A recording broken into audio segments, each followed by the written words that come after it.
They tried to erase us, but we became the ones who remember. Thousands of years later, humanity didn't just survive, we returned. Not with revenge, with truth. Word by word, memory by memory.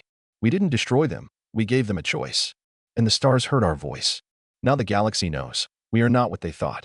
We are what endured, and what lives on in memory. Stay with us until the end, and don't forget to subscribe. The sky bled red the day they came. 3,000 years ago, the Zarth descended like locusts.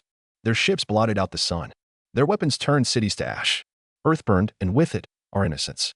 They didn't come to conquer. They came to erase. Billions died in the first hour. Their screams were swallowed by the roar of plasma cannons and the crackle of disintegrating steel. I was 9, clinging to my mother's hand as we ran through streets choked with smoke and panic. She didn't make it past the second wave. I did. I've spent every day since wishing I hadn't. They called it the Purge. The Zarth believed humanity was a blight, a reckless, defiant species unworthy of the stars. So they came to erase us. They scoured our world, glassing our cities, turning oceans to steam and forests to cinder. What remained were shadows, scattered remnants, survivors too stubborn to die. For centuries, we hid, we scraped, we endured, and we remembered. Now, 3 millennia later, I stand on the bridge of the Retribution, staring at the glowing orb of Zarin Prime, their homeworld, hanging in the void like a ripe fruit begging to be crushed. My hands tremble, not from fear, but from the weight of what comes next. Around me, the crew is silent, their faces carved from stone. Each one bears the scars of a war that never truly ended. We're not soldiers anymore. We're ghosts forged in the fire of a dead world. And tonight, we haunt them. Commander Reyes, my lieutenant says. Rees, sharp as the blade at her hip. The fleet's in position. All weapons primed. Ready. The word feels hollow. 3,000 years of rage distilled into this moment, and still it doesn't feel like enough. I nod, throat tight. Light it up. The view screen flares as the first salvo launches, antimatter warheads, reverse-engineered from captured Zarth tech, turned against their creators. Their orbital defenses shatter like glass, raining molten fragments into the atmosphere. I imagine their cities below, gleaming spires of crystal and arrogance, trembling as the sky catches fire. Do they feel it yet? The terror? The helplessness? Direct hit, Rees reports. Her eyes glint with something feral. Their shields are down. Second wave incoming. I should feel triumph. I should feel the rush of vengeance fulfilled. But all I feel is the hole where my mother used to be. Her voice, telling me to run. This isn't justice. It's survival. The only language they ever understood. The Zarth thought us weak. A primitive species, unworthy of the stars. They underestimated us. While they built their empire, we clawed our way back from extinction.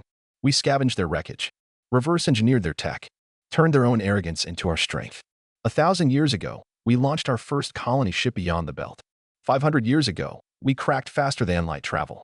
And now we're here, a fleet of human fury, armed with their own nightmares. Commander, a voice crackles through comms. Captain Oko, from the Vindicator, leading the flank.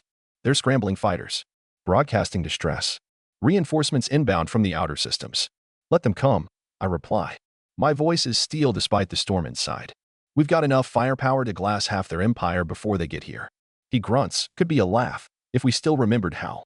Copy that. Burn it all. Burn it all. It's been our cry since the Exodus. When the last of us fled Earth's smoldering corpse, it became a prayer. A promise. A curse. It's carved into our hulls. Etched into our bones.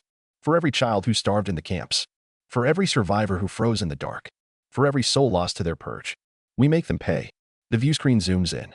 Zarin Prime's capital comes into focus, towering ziggurats of metal and crystal, glowing violet. Beautiful, in the way a predator's scales are, just before it strikes. Then the second wave hits. Warheads detonate in blooms of white-hot fury. Entire districts vanish in seconds.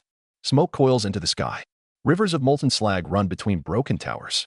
Their grids are collapsing, Rees says, fingers flying over the console. Thermal readings spiking.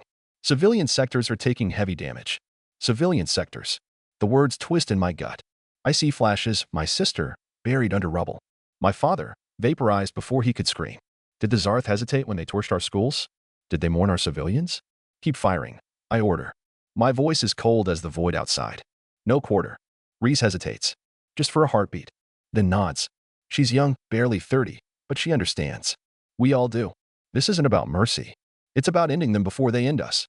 Again, the bridge hums with the rhythm of war, the thrum of engines, the beeping of targeting systems, the distant shudder of our cannons. I lean back in my command chair. My fingers trace the worn patch on my sleeve. Earth's old flag. A faded blue marble, stitched by a dead tailor. 3,000 years, and it still feels like yesterday. Commander, Ensign chimes in, picking up transmissions from the surface. They're pleading. Pleading. I almost laugh. The Zarth, with their 7-foot frames and clicking mandibles, begging? Play it, I say. The speakers crackle. A voice spills out, high-pitched, guttural, translated by our systems. Cease your attack. We surrender. We offer terms. Spare our young. I cut the feed.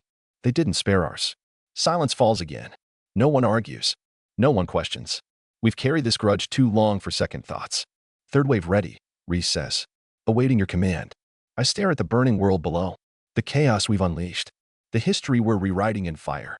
3,000 years ago, they took everything from us. Now we're taking it back. One scorched planet at a time. Fire, I whisper. And the sky burns again. The surface of Zarin Prime was no longer a capital world. It was a furnace. Towering cities collapsed into themselves, girders liquefying into molten rivers. Screams, once so alien and distant, now bled through the intercept channels in a broken chorus of panic. The Zarth were not used to dying. Not like this. Not at human hands. Third wave successful, Reese reported, her voice level, but her eyes still tracking the carnage unfolding on the screen. Planetary defense network is completely offline. We've severed orbital uplinks. No interplanetary response so far. Clock's ticking, I murmured. Zarin Prime was the heart, but not the only organ in the beast. A dozen more systems were still out there, each a testament to Zarth dominion, each pumping the blood of an empire built on genocide.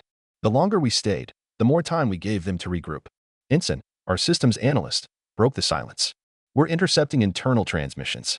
Most of them are disorganized, cries for help, conflicting commands, civilian bans. But I turned toward him. There's a secure channel being used repeatedly. Encrypted. Military grade. They're trying to activate something. Reese turned sharply. Reinforcements? No, Ensign said, brows knitted. A protocol. Repeating the same code over and over again. Something labeled Hollow Sunday. I didn't like the sound of that. Try to crack it, I said. I'm already working on it. Outside, wreckage floated like bones. Our fleet was still intact, though 2 of our destroyers bore hull damage from the few desperate defense turrets that hadn't gone silent during the first barrage. But the Revenant-class supercruiser Ashfall was still untouched, and it loomed like a vulture over the burning capital. She was our crown jewel. The most advanced ship humanity had ever built, stitched from stolen Zarth alloys and born of our deepest hatred. Her primary cannon could slice a moon in half, and her AI core made tactical decisions faster than a human mind could process threat. And still, the idea of Hollow Sun made my gut twist. I want recon drones in the upper atmosphere. Full spectrum. If they're lighting a fuse, I want to see the bomb. As the orders went out, I stepped into the private comms bay and dialed into the interfleet channel. Vindicator. This is Reyes. Oko's scarred face appeared, lit by the dull red of battle lighting. You see what we're seeing? Something's wrong, I said. He nodded once. They're not responding like a collapsing government. They're coordinated. Too coordinated for a species getting slaughtered. They're stalling, I said. Buying time for whatever Hollow Sun is. We stared at each other in silence. We can glass the entire hemisphere, he said. Make sure there's nothing left to activate. No, I said after a moment. That's what they would do. Oko didn't argue, but his silence was heavy. Back on the bridge, Ensign looked up from his console, pale beneath the glow of his monitors. I cracked part of the code. What is it? It's not a weapon. Not exactly. He swallowed. It's a containment release.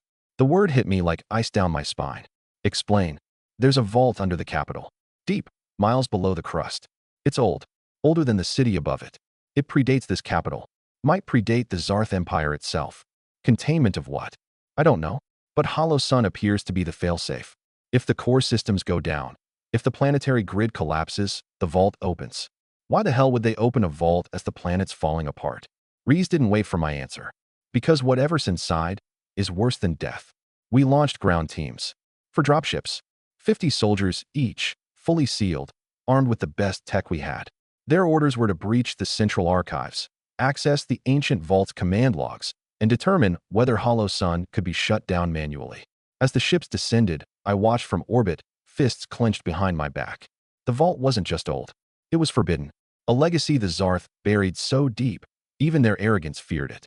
Lieutenant Harris led the first team into the breach site. His feed was grainy, static rippling over his helmet cam, but we saw enough. The vault entrance was housed beneath a cathedral-like structure, now half submerged in fire and ash. Black stone, ribbed with some iridescent metal. Ancient symbols carved deep into the pillars. None matched Zarth's script. This place wasn't built by them, Harris muttered. Copy that, I said. Proceed with caution. The team breached the outer seal, descended into the darkness. Harris's light swept across vast murals, depictions of creatures with too many limbs, with no eyes, with mouths open in eternal screams. It's not a prison, Ensign whispered, watching the feed. It's a tomb. And we had just kicked the door open. Status? I asked Harris. He moved deeper into the vault chamber. In the center stood a console, its surface lit with alien glyphs that pulsed in dull rhythm. Then, the glyphs changed. They became ours. English. 2 words appeared. You followed us. The lights flared. The feed went dead. All 4 dropship channels vanished. No vitals, Reese said, pale. No signals. They're gone. I stared at the screen. At the silent ruins. The console still glowed, but no one stood in front of it anymore. Then Ensign's console chirped. Incoming transmission, he said. From the surface. We routed it to the main display. A figure stood in the frame, tall, cloaked in shifting armor that wasn't quite metal. Its face, human, but wrong. Too smooth. Too symmetrical. And its eyes glowed like suns. You came seeking justice, it said in perfect English. But justice is not yours to wield. What are you? I asked. We are what the Zarth feared more than extinction. It stepped aside. Behind it, stasis chambers. Dozens. Hundreds. Each holding us. Humans. Twisted. Evolved. Augmented beyond anything we'd ever seen. We were taken, the figure said. Experimented upon. Rebuilt. When Earth fell, we were already gone. Collected for what they called their sunken lineage project. I couldn't speak. They had taken us, not just killed us. Remade us. And now, we had returned. The figure stepped closer. You came to destroy them. But we are what they made of you. And the stasis pods began to open. The stasis chambers hissed open one by one, releasing pressurized vapor that coiled like smoke around metal and flesh. The beings that stepped out looked human, almost. Skin pale and tight over frames enhanced with subdermal plating, eyes lit with bioluminescent cores, movements too fluid, too precise. They were us, and not us. Survivors of a secret extinction. I stared at the screen as my heartbeat thundered in my ears. Ensign, I said, barely recognizing my own voice. Record everything. Audio, visual, spectrum range. We need it all. Reese was already moving, rerouting every sensor array to focus on the vault. This changes everything, she said. If the Zarth built these things from us. They didn't build them. Ensign corrected quietly. They grew them. The lead figure on screen, still cloaked, still calm, watched us watching them. You are the children of loss, it said. But we are the children of what came after. You were human, I said. I was, it nodded. But the Zarth sought to improve upon what they deemed incomplete. They fractured our minds, twisted our biology, tried to make us tools. And did they? No. The being said, smiling faintly. They made us truth. More figures emerged behind it, standing in perfect lines like soldiers waiting for a command. Reese leaned closer. If these things are hostile, we're not ready. They're not just weapons, I said. They're a mirror. And what stared back from that mirror was horrifying. 20 minutes passed before the surface team re-established a link. Only one transmission came through, a live feed. No words. Just footage of the vault as more augmented humans gathered. They weren't attacking.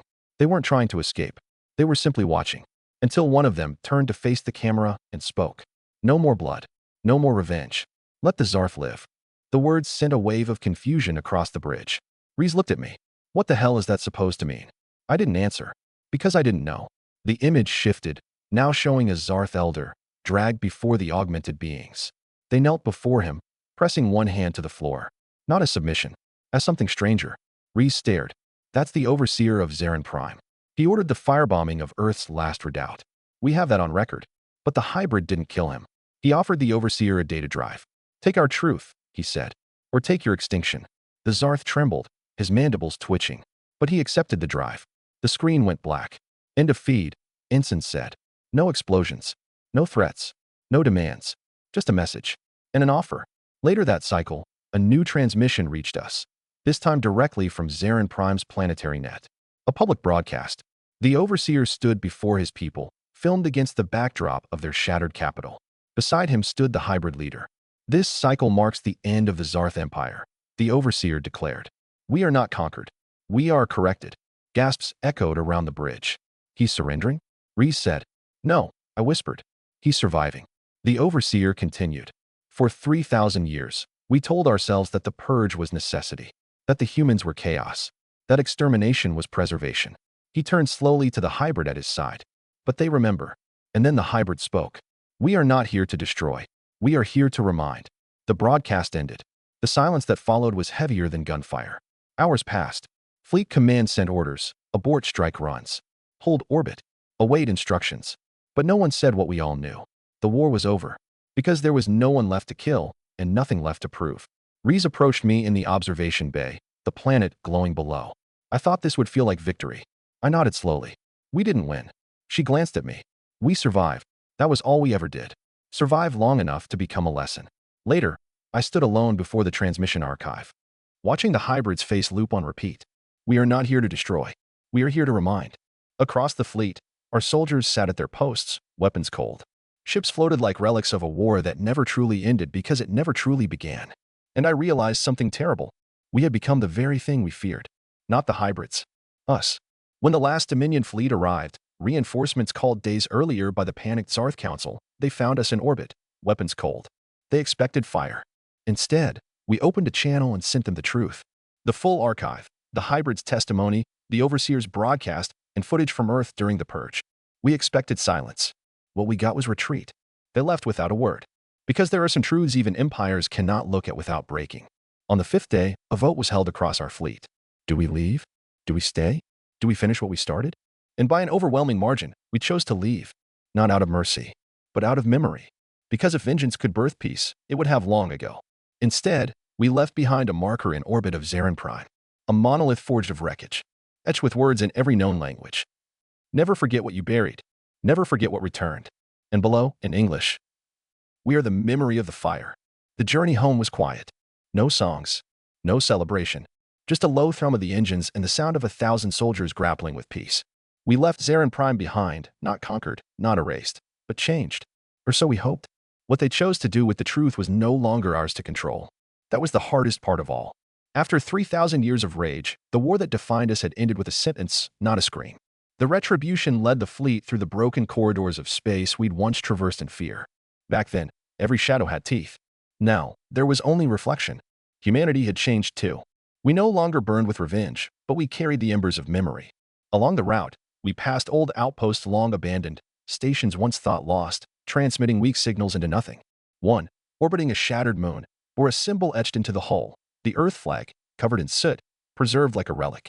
Inside were 6 survivors. 6 children, barely more than infants when the station went dark, now grown into silent, sharp-eyed scavengers. When we found them, they didn't speak at first. They just stared.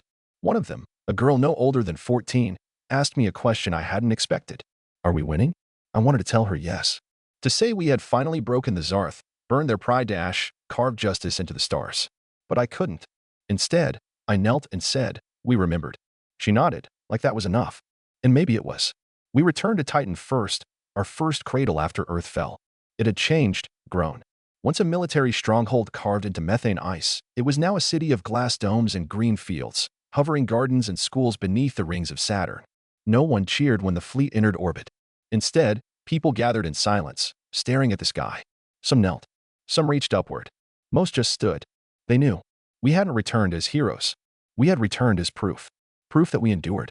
That we were still here. In the following weeks, the transmissions began. First, from Zarin Prime. Then, from across former Zarth territories. Confessions. Apologies. Histories rewritten by those who had hidden them. And from those hybrids, the remade humans who lived beneath the vault, a declaration of independence. They called themselves the lineage. They did not seek war. They sought witnesses. They sent their emissaries in sleek ships made from metal grown, not forged. They bore no weapons. Only stories. And they told them to anyone who would listen. Not to shame. Not to accuse. But to remind. Of what was lost. Of what was built on top of ruin. Of what it meant to be made from fire and still choose to heal. Some wanted to build a monument on Earth. To go back. To reclaim it. But when the first scout ships approached the old world, what they found stunned everyone. Life. Not human, but vibrant. The planet had healed in strange ways. Oceans returned. Forests rose over bones of cities. Creatures once buried in deep-sea trenches now roamed open plains. Earth had not waited for us. It had mourned and moved on. We chose to leave it untouched. A memorial, not a home. Instead, we built something else. A ring. Not a weapon. A library.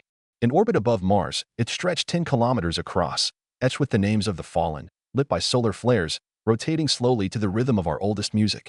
Every nation, every colony, every child, every scream, carved in crystal and steel. And beneath it, the last inscription. We are not what they feared. We are what survived. And what remembers. I retired shortly after. No ceremony. Just a corridor, a signature, and a final glance at the fleet. They offered me a seat on the High Council. I refused. Instead, I went to Luna. Found a quiet dome on the dark side, overlooking the Sea of Tranquility. And there I wrote. I wrote everything. Not just the war, but the silence between wars.